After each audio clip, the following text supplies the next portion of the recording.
नमस्कार, देवभूमि IAS academy के YouTube channel में आपका स्वागत है।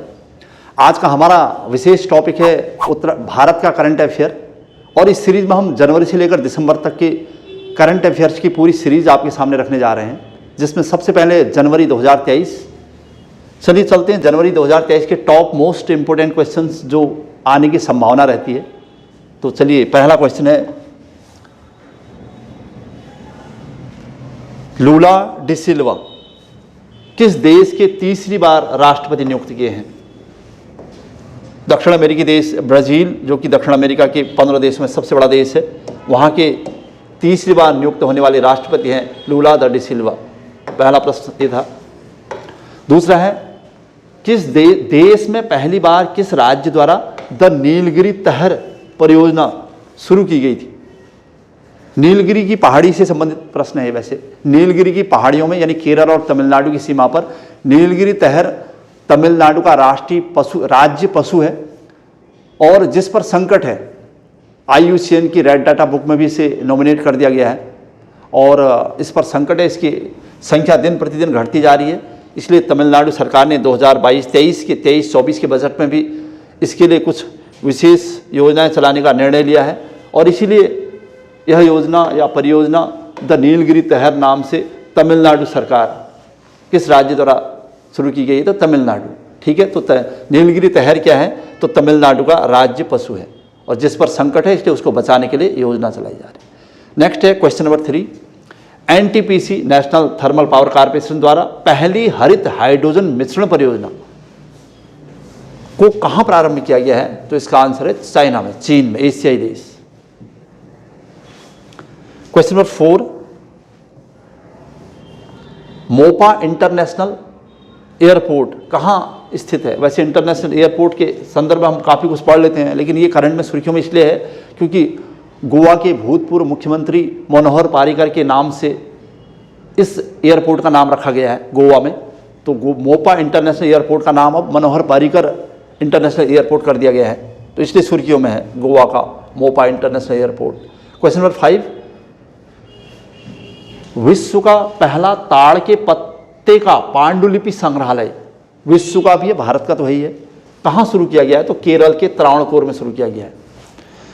त्रावणकोर वो रियासत है, वो राज्य है जिसने पहली बार विदेशी यानी डचों को पराजित किया था, और इसी त्रावणकोर के राजा मार्तंड वर्मा ने अपने बाहुबल से विदेशी डचों को पहली बार पराजित किया, और विदेशियों को ये दिखाया कि उनका भारत में औपनिवेशिक जो शासन का स्वप्न है वो पूरा नहीं हो पाएगा। और इस वजह से त्रावणकोर राज्य की याद में या मार्तंड वर्मा और उसके वंशजों की याद में केरल के त्रावणकोर में ताड़ के पत्तों का एक पांडुलिपि संग्रहालय होगा, जिसमें त्रावणकोर राज्य की इतिहास की संपूर्ण जानकारी मिलेगी। चलिए क्वेश्चन नंबर 6, वर्ष 2023 में इंदौर मध्य प्रदेश में आयोजित प्रवासी भारतीय दिवस का कौन सा संस्करण हुआ है? यानी प्रवासी भारतीय दिवस की शुरुआत जब हुई है 2003 में, तब से लेकर अब तक ये 17वां संस्करण है। ध्यान रखिएगा, इस बार प्रवासी भारतीय दिवस मध्य प्रदेश के इंदौर में आयोजित किया गया है, और प्रवासी भारतीय दिवस भारत से बाहर रहने वाले सभी लोगों के सम्मान में मनाया जाता है। और इस बार इस प्रवासी भारतीय दिवस PDB के नाम से फेमस है, का मूल उद्देश्य था कि जो भारत से बाहर रहने वाले लोग हैं उनका भारत की प्रगति में क्या योगदान है। चलिए आगे बढ़ रहे हैं। क्वेश्चन नंबर 7, चर्चा में रहा जैन समुदाय का पवित्र स्थल सम्मेद शिखर कहाँ स्थित है? सम्मेद शिखर इसलिए चर्चा में रहा है क्योंकि ये झारखंड में स्थित एक ऐसी पर्वत श्रृंखला है, ऐसा पर्वत है जिस पर जैन धर्म के 23वें तीर्थकर स्वामी पार्श्वनाथ ने 108 वर्ष की उम्र में अपने जीवन का परित्याग किया था संलेखना के द्वारा, इसलिए सुर्खियों में चल रहा है सम्मेद शिखर। तो ये झारखंड में होगा, और जैन धर्म के 23वें तीर्थकर स्वामी पार्श्वनाथ से संबंधित स्थल है। चलिए आगे बढ़ रहे हैं। किस राज्य सरकार द्वारा अगस्त 2022 में सामाजिक और भावनात्मक शिक्षा को प्रोत्साहन देने हेतु सहर्ष योजना, बस हमें ये चाहिए कि सहर्ष योजना त्रिपुरा सरकार ने चलाई है अभी 2023 में। तो इसका उद्देश्य क्या है? तो इसका उद्देश्य है कि एजुकेशन ऐसी हो जो सामाजिक हो, और एजुकेशन ऐसी हो जो भावनात्मक हो, यानी आपको समाज से जुड़े और आपको भावनात्मक शिक्षा प्रदान करे, केवल प्रोफेशनल शिक्षा की बात नहीं थी। अच्छा सा प्रश्न है, भारत में त्रिपुरा से इसकी शुरुआत हुई है। क्वेश्चन नंबर 9, गोल्डन ग्लोब पुरस्कार 2023 में बेस्ट ओरिजिनल सॉन्ग का पुरस्कार किस फिल्म से संबंधित है? तो इसका उत्तर होगा rise and revolt, rise roar revolt. Question number 10, 26वां राष्ट्रीय युवा महोत्सव 2023, राष्ट्रीय युवा महोत्सव 2023 26वें नंबर का है। तो ये कहाँ आयोजित किया गया? तो कर्नाटक के हुबली में आयोजित किया गया है।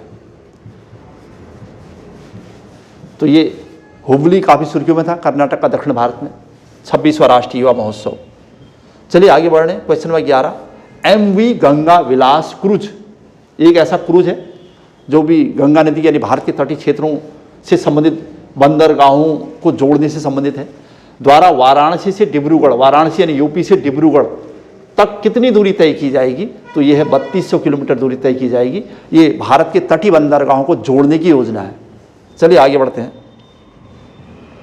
क्वेश्चन नंबर 11, हाल में किसके द्वारा समुद्रयान मिशन को शुरू किया गया है? समुद्रयान मिशन वैसे ओशन से संबंधित प्रश्न है, तो इसका मतलब पृथ्वी विज्ञान मंत्रालय, जिसके लिए अलग से विज्ञान मंत्रालय बना है, पृथ्वी विज्ञान मंत्रालय के नाम से जाना जा रहा है इसे। लक्ष्य क्या है कि समुद्र के अंदर लगभग 6,000 मीटर की गहराई तक समुद्र के अंदर के जो संसाधन है उनके बारे में जानकारी प्राप्त करना, या फिर समुद्र के अंदर के रहस्यों को जानना। और लगभग 6,000 मीटर, वैसे भी डीप ओशन मिशन यानी 2021 में जो भारत सरकार ने योजना चलाई है उसका एक पार्ट है ये। और इसका उद्देश्य ये है कि मतलब समुद्रों में जो आंतरिक समुद्रों में संसाधन है उनके बारे में जानकारी प्राप्त करना और समुद्रों के विशाल क्षेत्र के बारे में जानना। अभी इसकी शुरुआत है। और इसमें यह भी है कि जो ब्लू वाटर पॉलिसी है, नीले जल की नीति, उसमें हम भविष्य में अपने रक्षा क्षेत्र को और अपने सामरिक क्षेत्र में कैसे वृद्धि कर सके, इसका उद्देश्य भी रहेगा। तो कुल मिला के ब्लू वाटर पॉलिसी यानी नीले जल की नीति और डीप ओशन मिशन को आगे बढ़ाने के लिए पृथ्वी विज्ञान मंत्रालय द्वारा समुद्रयान मिशन की शुरुआत की गई। क्वेश्चन नंबर 12, 71वें मिस यूनिवर्स की विजेता आरबोनी गैब्रियल का संबंध किस देश से है? तो इसका उत्तर होगा अमेरिका। अमेरिका ही में हुआ था इस बार 71वां मिस यूनिवर्स 2022 और वहीं की विजेता भी रही है आरबोनी गैब्रियल। क्वेश्चन नंबर 13, संविधान साक्षरता अभियान प्रारंभ करने का वाला राज्य। अगर संविधान साक्षरता मतलब संविधान के बारे में थोड़ा बहुत जानकारी, मूलभूत जानकारी, संविधान के मूल अधिकार, मौलिक कर्तव्य, हमारे संविधान की प्रस्तावना में समाजवाद, धर्मनिरपेक्ष, ये सब क्या है, इसके बारे में जानकारी प्राप्त करने के लिए संविधान साक्षरता अभियान भारत के केरल राज्य के कोल्लम से शुरुआत हुई है इसकी। तो कोल्लम के सभी नागरिकों को भारत के संविधान की मूलभूत जानकारी दी जाएगी। ये इंपॉर्टेंट अभियान हुआ है भारत से संबंधित। क्वेश्चन नंबर 14, विश्व आर्थिक मंच की 53वीं बैठक का आयोजन कहाँ किया गया है? तो दावोस, स्विट्जरलैंड यानी यूरोप में किया गया। ये स्विट्जरलैंड में है ये जगह, अधिकतर अधिवेशन यहीं पर होते हैं इसके। तो स्विट्जरलैंड यूरोप में दावोस विश्व आर्थिक मंच की 53वीं बैठक, ध्यान रखिएगा। अच्छा, नेक्स्ट है क्वेश्चन नंबर 15 में हम लोग राइट टू साइट विजन के तहत अंधता नियंत्रण पॉलिसी। देश में दिन प्रतिदिन ब्लाइंड की संख्या बढ़ती जा रही है, इसलिए उनके लिए काम करने यानी उनकी संख्या को घटाने और उनके उद्देश्य को पूर्ति करने के लिए अंधता नियंत्रण पॉलिसी लागू करने वाला देश का पहला राज्य राजस्थान है। ध्यान रखिएगा, महत्वपूर्ण है राइट टू साइट मिशन। और जो इस प्रकार की समस्या से ग्रस्त लोग हैं और उनको उनके अधिकारों से वाकिफ कराना भी इसका उद्देश्य कहीं न कहीं।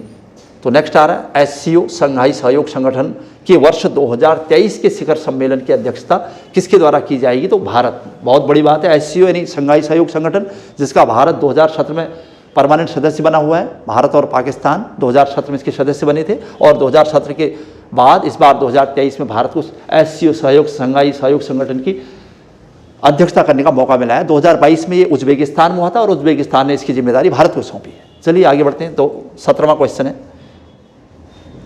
भारतीय सेना द्वारा किस देश के साथ पहला संयुक्त प्रशिक्षण अभ्यास साइक्लोन आयोजित किया जाए? ये राजस्थान के जैसलमेर में यानी पाकिस्तान की सीमा पर ये अभ्यास किया जा रहा है। मिस्र के सहयोग से, अफ्रीकी देश मिस्र के सहयोग से एक सैन्य अभ्यास है, ताकि हम राजस्थान जैसे मरुस्थलीय क्षेत्रों में और भारत और मिस्र के सामरिक संबंधों को आगे बढ़ा सकें, उसी के लिए संयुक्त प्रशिक्षण अभ्यास है भारत और मिस्र यानी अफ्रीकी देश का, जैसलमेर राजस्थान में।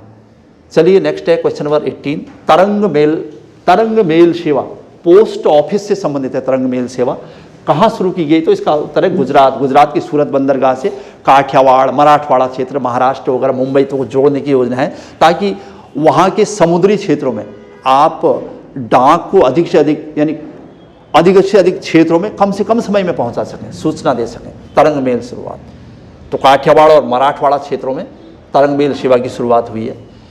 क्वेश्चन नंबर 19, न्यूजीलैंड के नए प्रधानमंत्री के रूप में किसे नियुक्त किया गया है? तो इसका आंसर होगा क्रिस हिपकिंस न्यूजीलैंड के नए प्रधानमंत्री होंगे।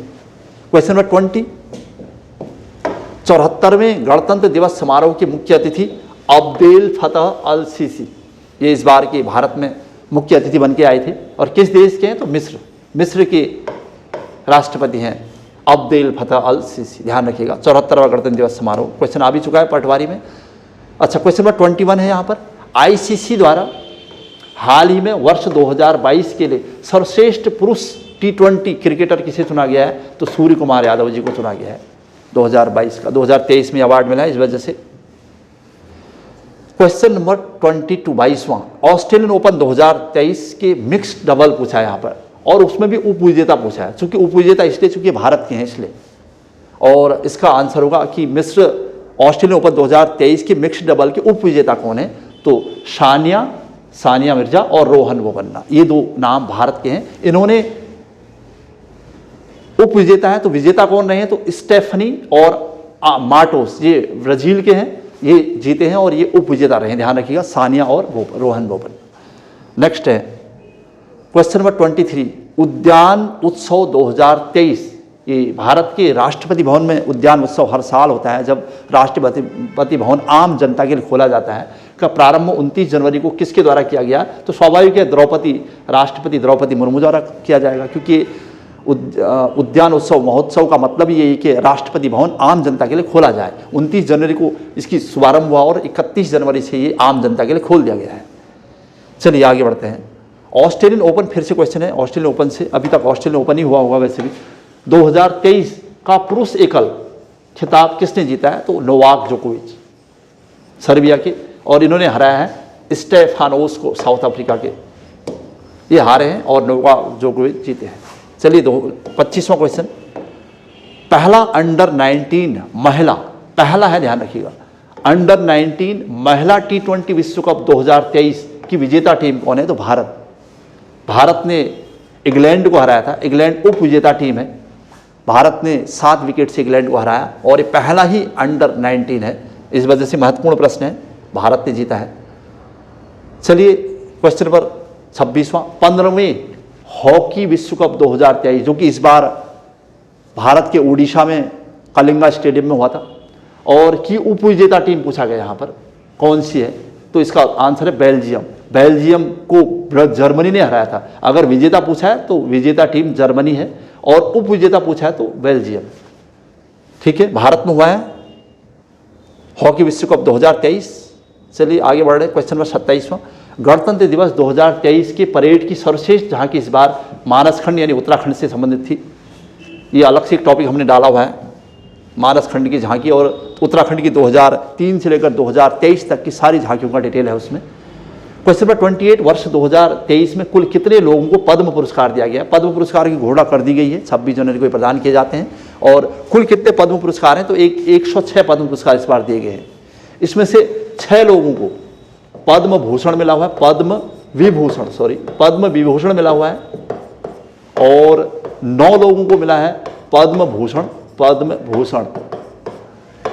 और बचे क्या? 91 लोगों को मिला है पद्मश्री। ये पूरी एक लिस्ट है अपने आप में, महत्वपूर्ण क्वेश्चन भी है। हमने केवल टोटल कितने लोगों को मिला था यहाँ था, और पद्म विभूषण, भूषण और पद्मश्री कितने लोगों को, उसका डिटेल हो रहा था यहाँ पर।